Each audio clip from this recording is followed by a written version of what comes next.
eu falei agora, né, vamos para poder a gente aprofundar um pouquinho e entender o que é a saúde mental, a gente precisa compreender também o que são os transtornos mentais. Vocês têm noção do que são os transtornos mentais? Os transtornos mentais, eles são disfunções da nossa atividade cerebral que podem afetar o nosso humor, comportamento, o raciocínio e até mesmo a forma de aprendizado e a maneira da gente se comunicar, tá? E existem diversos tipos de transtornos mentais. E por não apresentarem sintomas físicos claros, somente nas últimas décadas para cá é que eles foram passando a ser estudados de uma forma mais profunda, né? E como identificar um transtorno mental? Geralmente, eles são caracterizados por uma combinação de emoções, comportamentos, percepções e pensamentos que podem afetar a vida de uma pessoa. Para identificar um transtorno mental, é importante ficarmos atentos ao comportamento, que podem apresentar alguns sinais, como vou explicar para vocês. Por exemplo, pode ter mudança de humor repentino, mudanças no comportamento, dificuldade de se concentrar, dificuldade de raciocinar, problemas em expressar ideias, dificuldade de conviver com outras pessoas, e ainda tem outras questões também que agravam isso, tá? E o ideal é que, ao apresentar alguns desses sinais, a pessoa busque ajuda profissional para um diagnóstico preciso, e de preferência com um médico psiquiatra e um psicólogo, tá, gente? É um diagnóstico que é realizado em conjunto, né? E eles podem dar um diagnóstico mais preciso. Eu, como terapeuta holística, eu posso ajudar a intervir na solução desse transtorno ou na amenização dos sintomas, tá certo? Mas a gente, com terapia holística, também ajuda nesse tratamento. Claro, estamos aqui para isso, né? E o que é que pode causar um transtorno mental, Cássia? Não tem como definir uma só causa, não dá, tá? Tem várias situações que podem acabar gerando algum distúrbio, como, por exemplo, situações de estresse familiar, ambiente escolar, fatores genéticos ligados ao histórico da família, né?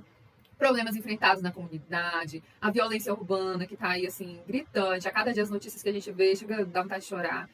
Os tipos de possíveis abusos que a pessoa pode ter passado, abuso físico, mental, psicológico, sexual, além de problemas biológicos mesmo, com situações de anormalidade no sistema nervoso central, por exemplo. Às vezes é um hormônio que não está sendo bem absorvido no corpo, né? E aí é realmente necessário um tratamento medicamentoso, tá? Então, o fato é que, independente das causas que geram algum tipo de distúrbio, gente, é importante ressaltar o quanto esses problemas podem afetar na qualidade de vida e no bem-estar das pessoas, né? Daí a importância de um diagnóstico precoce e um tratamento adequado. Quanto antes resolver, melhor, para trazer qualidade de vida não só para a pessoa, como para as pessoas que também estão ao redor, porque todos sofrem juntos, né? Detalhando um pouquinho mais aqui sobre os transtornos, né, os mais comuns aqui no Brasil são a ansiedade, que ela causa uma sensação de desconforto, tensão, medo, um mau pressentimento, né? E eles são provocados pela antecipação de um perigo ou de algo que ainda nem aconteceu, né? Ou seja, a pessoa está vivendo lá no futuro, ela está ainda pensando que tal situação pode acontecer, já está sofrendo por aquilo, né? Então, realmente está vivendo ali no futuro. E isso pode provocar vários sintomas, como tremores, falta de ar, palpitações, sensação de sufocamento, né? A ansiedade hoje é um dos maiores males da humanidade, principalmente depois da pandemia, foi o que mais aumentou de casos, né, vistos por aí, tá? Já a depressão, ela é diferente, ela é meio que o oposto da ansiedade, mas pode acontecer de uma pessoa ela ser ansiosa e ser depressiva também, tá? E a depressão, ela é mais uma causa de uma tristeza, né? E, tipo assim, é uma tristeza que não passa por nada. E ela impede a pessoa de fazer até coisas de casa, pra vocês terem uma ideia. A pessoa não tem vontade de fazer nada, não tem vontade de levantar da cama. Olha a Angélica falando com meus dedos, né, Angélica? A ansiedade, ela faz isso, né? Você fica querendo roer as unhas, é isso mesmo. E aí a depressão, ela faz você não querer se movimentar pra nada, né? E ela é definida por um estado de humor muito deprimido, que pode ficar por muito tempo, gente, muito tempo. E às vezes tem pessoas que têm depressão e nem têm consciência que estão nesse estado depressivo, tá? É as pessoas ao redor que começam a perceber e comentar junto com a pessoa, né? E também ela é acompanhada por alguns sintomas, tipo como apatia, insônia, irritabilidade, falta de energia, né? Ganho ou perda de peso. E diferente dos ansiosos, os depressivos, eles vivem no passado, né? E às vezes eles estão conectados com algo no passado que eles nem têm consciência, às vezes nem lembram do que aconteceu lá atrás. Eles estão conectados, às vezes, a algum trauma na infância que não foi visto, não foi elaborado. Então, assim, é algo que a pessoa não tem nem consciência, às vezes. Às vezes tem, mas às vezes não acredita, né? Que aquela depressão que aconteceu 30 anos lá na frente é algo que foi de 5, 6, 7 anos de idade, né?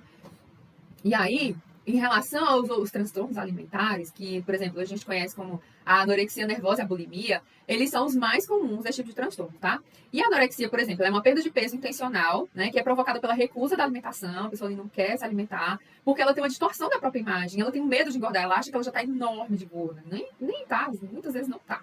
Tá? E já a bulimia, a pessoa ela come em grandes quantidades de comida, né? Ela vai ali desesperadamente e logo depois ela corre para eliminar essas calorias de uma forma que são prejudiciais para o corpo, né? Não preciso nem descrever para vocês como que a pessoa faz isso, né?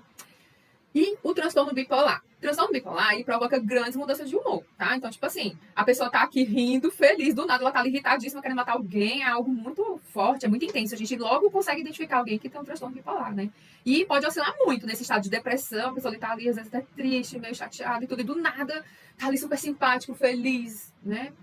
Um caso recente dessa questão do transtorno bipolar, que foi até diagnosticado, que todos souberam no noticiário, é o caso daquela moça, né, que teve um caso com um mendigo, que até um noivo espancou um mendigo, ela foi diagnosticada com transtorno bipolar. Ela estava realmente fora de si, estava em crise, né, gente?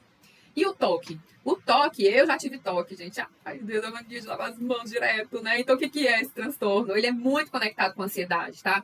E uma das características mais marcantes de quem tem toque são geralmente pensamentos recorrentes, né? E geralmente negativos também.